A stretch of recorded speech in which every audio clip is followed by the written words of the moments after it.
누구나 편견을 가지고 살아갑니다.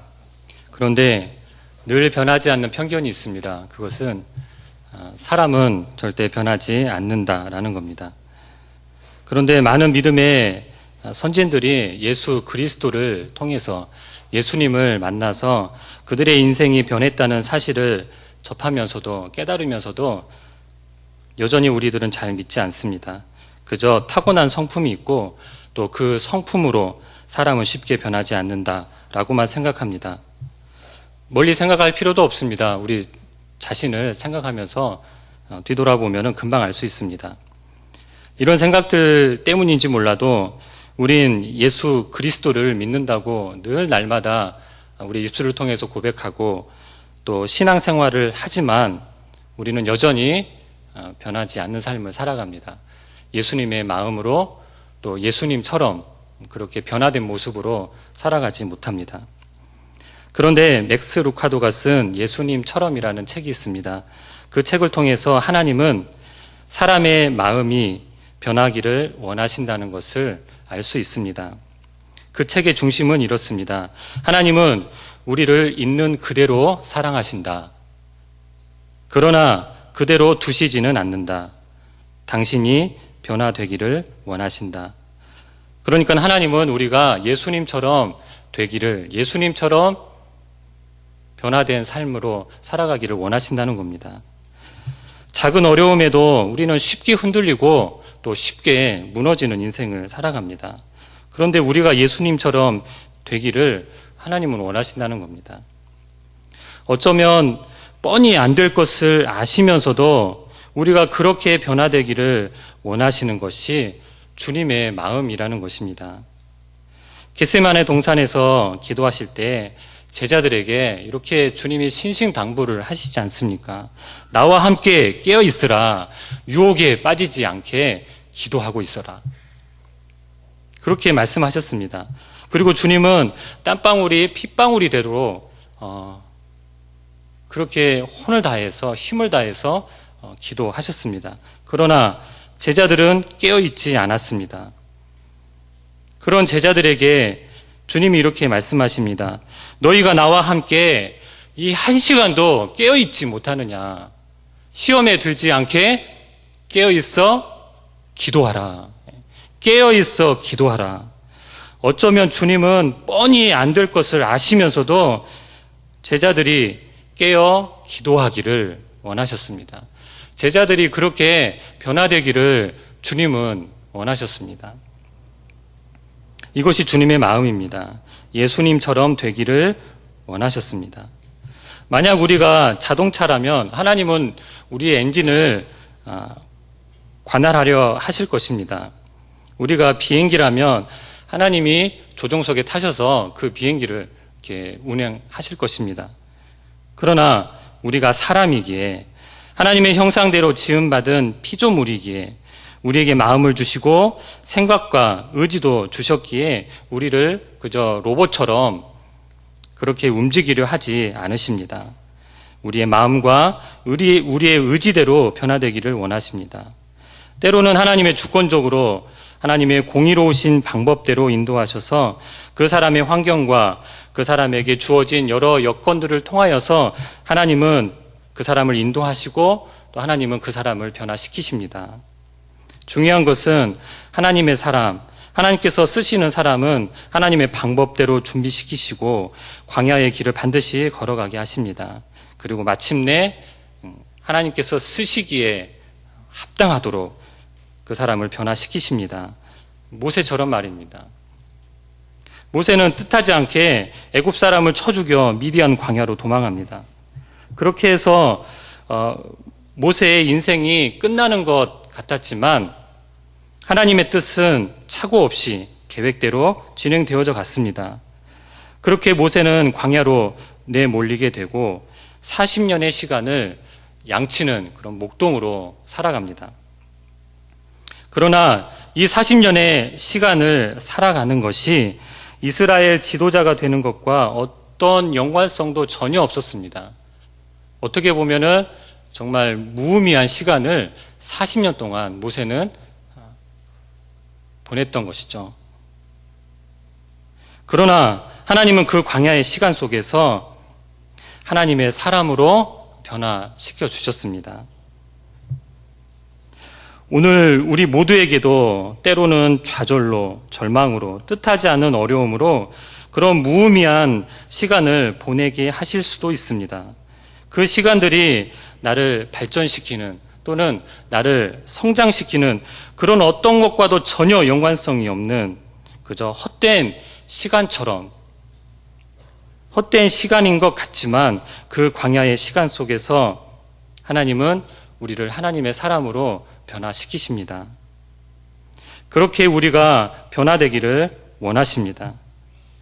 그렇기에 주님은 이 마음을 품으라라고 우리에게 말씀하십니다. 잘 아시다시피 빌립보서 2장 5절의 말씀입니다. 너희 안에 이 마음을 품으라 곧 그리스도 예수의 마음이니. 예수님의 마음을 품는다는 것은 무슨 뜻입니까? 본문 13장 1절 하반부에 보시면 이렇게 말씀하고 계십니다. 세상에 있는 자기 사람들을 사랑하시되 끝까지 사랑하시니라. 끝까지 사랑하는 것, 이것이 예수님의 마음을 품는 것 아닐까요? 우리 인간은 유한한 존재입니다. 한계가 있습니다. 그래서 우리의 사랑과 용서에도 한계가 있습니다. 그러나 예수님은 한계와 끝이 없으신 분이십니다. 다시 말해서 주님의 사랑은 한계와 끝이 없으신 영원한 사랑이고 그리고 끝이 없으신 사랑이라는 것입니다. 하나님의 사랑은 끝없는 사랑입니다. 우리가 그분을 상대하지 않아도, 우리가 그분을 무시해도, 퇴짜를 놔도, 멸시해도, 불순종해도 그분의 사랑은 전혀 변하지 않습니다. 우리의 약함이 그분의 사랑을 줄어들게 할 수도 없습니다. 우리의 선함이 그분의 사랑을 더 커지게도 할 수 없습니다. 우리가 실패한다고 우리를 덜 사랑하시고 우리가 성공한다고 더 사랑하시지도 않습니다. 하나님의 사랑은 끝없는 사랑, 변함없는 사랑, 나로 인해 하나님의 사랑이 줄어들거나 늘어나지 않는, 변질되지 않는 그 영원한 사랑이 바로 주님의 사랑입니다. 그러나 저희들은 어떻습니까?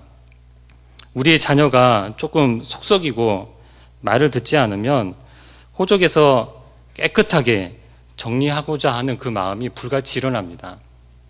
그런데 어떤 자식은 너무 순종적이고 말을 너무나 잘 듣습니다. 똑같은 자식이지만 편애합니다. 그렇죠. 저만 그렇습니까?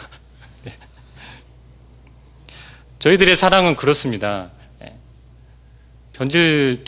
변질되는 사랑이고, 그리고 나에게 잘해주면은 내가 더 많이 사랑을 줍니다.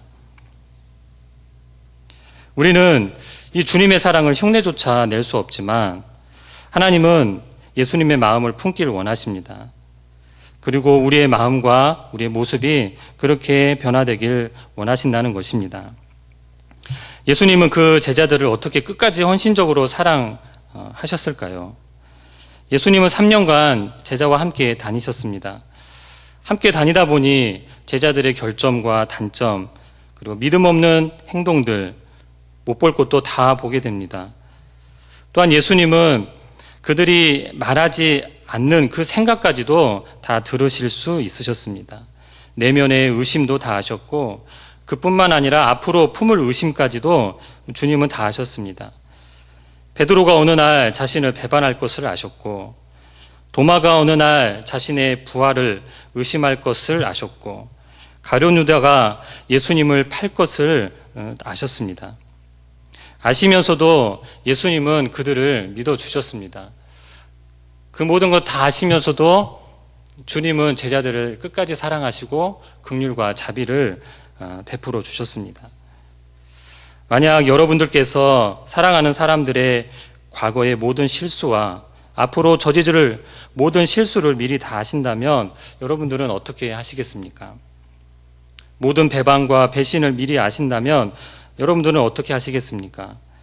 그런 사람을 사랑하고 용서하고 긍휼을 베풀고 자비로 품으실 수 있으시겠습니까? 예수님은 제자들의 과거와 미래를 모두 다 알고 계셨습니다. 그리고 어떻게 그 제자들을 사랑하실 수 있으셨을까요? 요한복음 13장에서 제자들의 발을 씻기는 그 장면에서 우리는 그 답을 찾을 수가 있습니다. 그 당시 발을 씻기는 것은 그냥 종이 아니라 종 중에서도 가장 낮은 종이 하는 일이라고 합니다. 모든 집단에는 서열이 있었고 집안의 종들도 서열이 있었습니다. 수건과 대야를 들고 꿇어 앉는 그 일은 서열이 가장 낮은 종이 하는 일이라고 합니다. 그런데 예수님이 종의 수건을 가져다가 허리에 두르시고 대야를 들고 그리고 제자들 앞에서 무릎을 꿇고 제자들의 발을 다 씻겨 주셨습니다. 그뿐만 아니라 그 제자들의 발들의 미래를 우리 주님은 다 알고 계셨습니다. 주님의 편에 서지 않을 것을 주님은 다 알고 계셨습니다. 그런데 그런 것을 다 아시면서도 제자들의 모든 발을 씻겨 주셨습니다. 시간이 흐르고 이 제자들이 자신들이 행했던 모든 일들을 후회하고 있을 때 주님은 좌절하고 절망하고 있는 이 제자들에게 무엇인가를 기억하고 깨닫기를 원하셨습니다. 그것은 주님이 무릎 꿇고 사랑과 용서하는 마음으로 그들의 발을 씻겨 주셨다는 것을 기억하길 원하셨습니다. 그래서 그 발이 아직도 깨끗하다는 것을 그들이 알기를 원했습니다. 용서받았다는 것을 그들이 알기를 우리 주님은 원하셨습니다. 오늘 본문 말씀 7절의 말씀을 우리 다시 한번 함께 봉독하겠습니다. 예수께서 대답하여 이르시되 내가 하는 것이 내가 지금은 알지 못하나 이후에는 알리라. 예수님은 제자들이 죄를 짓기도 전에 우리 주님은 미리 다 용서하셨습니다. 그리고 제자들이 구하기도 전에 우리 주님은 제자들에게 자비를 베풀어 주셨습니다. 이것이 예수님의 마음입니다. 그런데 우리의 문제는 이런 예수님을 바라봐야 하는데 사람과 상황만을 바라보고 있다는 것입니다. 예수님의 마음을 품는 그 비결은 바로 예수님을 바라보는 것입니다. 나에게 상처를 준 사람들에게서 불리한 상황을 바라보는 그 시선에서 나를 끝까지 용서하시고 나를 끝까지 사랑으로 품어주시는 예수님께 우리의 시선을 돌려야 합니다. 예수님의 마음을 품는다는 것은 무슨 뜻일까요? 예수님께서 무릎을 꿇으신 것처럼 우리도 꿇어 앉는 것입니다. 예수님의 용서와 사랑이 제자들의 잘못을 끝까지 품으신 것처럼 우리도 다른 사람들의 잘못을 용서하고 사랑으로 끝까지 품는 것입니다. 사도 바울은 에베소서 4장 32절에서 이렇게 말씀하고 있습니다. 서로 친절하게 하며 불쌍히 여기며 서로 용서하기를 하나님이 그리스도 안에서 너희를 용서하심과 같이 하라. 모든 이들 중에 발 씻김을 받을 자격이 있는 분은 예수님 한 분뿐이셨습니다. 그런데 그분이 발을 씻겨 주셨습니다. 마땅히 섬김을 받아야 할 그 분이 오히려 제자들의 발을 씻겨 주셨습니다. 그런데 이런 일은 약자의 몫이 아니라 바로 강자의 몫이라는 겁니다. 내 안에 강함이 있어야 누구에게 친절을 베풀 수 있고 내 안에 강함이 있어야 누구를 불쌍히 여길 수 있고 내 안에 강함이 있어야 누구를 용서할 수 있다는 것입니다. 성경이 말하는 이 강함은 로마서 12장 21절의 말씀처럼 악에게 지지 말고 선으로 악을 이기는 것입니다. 선으로 악을 이기는 것이 무엇인지 바로 그 앞 구절에서 부연 설명을 하고 있습니다. 내 원수가 줄이거든 먹이고 목마르거든 마시게 하라. 그리함으로 내가 숯불을 그 머리에 쌓아 놓으리라.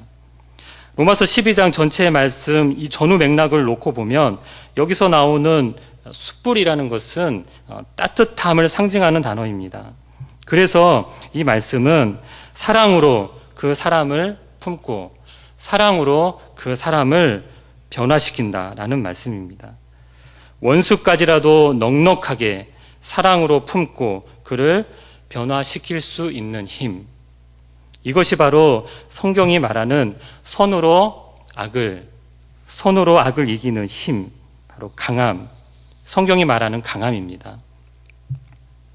우리가 강해진다고 해서 나를 괴롭히는 원수보다 더 큰 힘, 더 강한 힘, 더 강한 무기를 가지고 내 원수를 짓밟고 이기라는 것이 아닙니다. 그 원수를 끝까지 넉넉한 사랑으로 품고 그 원수를 변화시키는 힘, 그것이 성경에서 말하는 힘, 강함이라는 겁니다. 그를 끝까지 사랑하는 힘, 그를 끝까지 용서하는 힘, 그를 끝까지 긍휼을 베푸는 힘, 그 힘이 성경이 말하는 힘, 강함입니다. 우리 주변에 이단에 빠진 사람들이 얼마나 많습니까? 그리고 늘 이슈가 되는 동성애자들. 우리가 이들을 어떻게 바라봐야 할까요? 주님은 우리에게 이렇게 가르쳐 주십니다. 마태복음 21장 28절에서 32절의 말씀에 보면은 두 아들에 관한 비유의 말씀이 나옵니다. 어떤 사람에게 두 아들이 있는데 맏아들에게 이렇게 묻습니다. 얘야, 오늘 포도원에 가서 일하여라. 그 맏아들이 대답합니다. 예, 아버지 라고 대답하고 가서 일하지 않습니다. 그 후에 둘째 아들에게 가서 똑같이 말합니다. 그 둘째 아들이 대답합니다. 싫습니다. 가지 않겠습니다. 그리고 난 후에 뉘우쳐서 일하러 갔습니다. 두 아들 가운데 누가 아버지의 뜻대로 행한 아들입니까? 둘째 아들입니다. 그리고 주님께서 이렇게 말씀하십니다. 내가 진실로 너희에게 이르노니 세리들과 창녀들이 너희보다 먼저 하나님의 나라에 들어가리라. 요한이 너희에게 의의 길을 보여주려고 왔는데 너희는 그를 믿지 않았지만 세리들과 창녀들은 그를 믿었다. 너희는 이것을 보고도 여전히 회개하지 않고 그를 믿지 않았다. 세리와 창녀, 이들의 행위로 인해 세상에서 손가락질 당하고 무시당하는 이들이지만 그 사람만큼은 우리가 품어야 된다는 겁니다. 그리고 후에 회개하게 하고 예수 믿고 구원받게 해야 된다는 것입니다. 세리와 창녀, 그들의 행위는 받아들여서는 안 되지만 그러나 그 사람들은 우리가 품어야 되고 불쌍히 여기고 사랑해야 된다는 말씀입니다. 만약 세리들이나 창녀들의 행위도 미워하고 그 사람들까지도 미워한다면 우리에게 주님의 가르침은 하나도 어렵지 않습니다. 그냥 그들을 멸시하고 정죄하고 발로 차버리면 됩니다. 바리새인들처럼요. 그러나 예수 그리스도의 도가 왜 어렵습니까? 그들이 행하는 행위와 원리는 반대하면서 그럼에도 불구하고 그들의 영혼은 품어야 되고 그들의 인격은 주님 앞으로 되돌려야 하는 이 이중적인 모양을 갖고 있으니 우리의 도가 어려운 것은 당연한 것입니다. 그래서 주님의 가르침이 쉬운 것이 아닙니다. 그렇기 때문에 저와 여러분들은 강해져야 합니다. 선으로 악을 이기는 그 강함이 우리에게 반드시 있어야 합니다. 예수님처럼 용서와 사랑으로 끝까지 품어 그들을 주님 앞으로 다시 되돌려야 합니다. 진리 앞에서는 그들의 말도 안 되는 교리와 원리에 대해 철저하게 그것들과 맞서 싸워야 하지만 그 사람들은 우리가 불쌍히 긍휼히 여기면서 예수님처럼 끝없는 사랑과 용서로 품어낼 수 있는 이 어려운 주님의 가르침, 이것을 실천해야 하는 것이 오늘 저와 여러분들의 몫이고 이것이 강자의 몫이라는 것입니다. 이 강자의 몫을 다하는 저와 여러분들 다 되시기를 우리 주님은 원하십니다. 우리 강서가족 모든 성도님들이 나도 예수님처럼 되기를 갈망하며 이 강자의 몫을 마땅히 행하고 우리의 삶의 현장에서 실천하는 우리 모두가 되십시다. 아멘.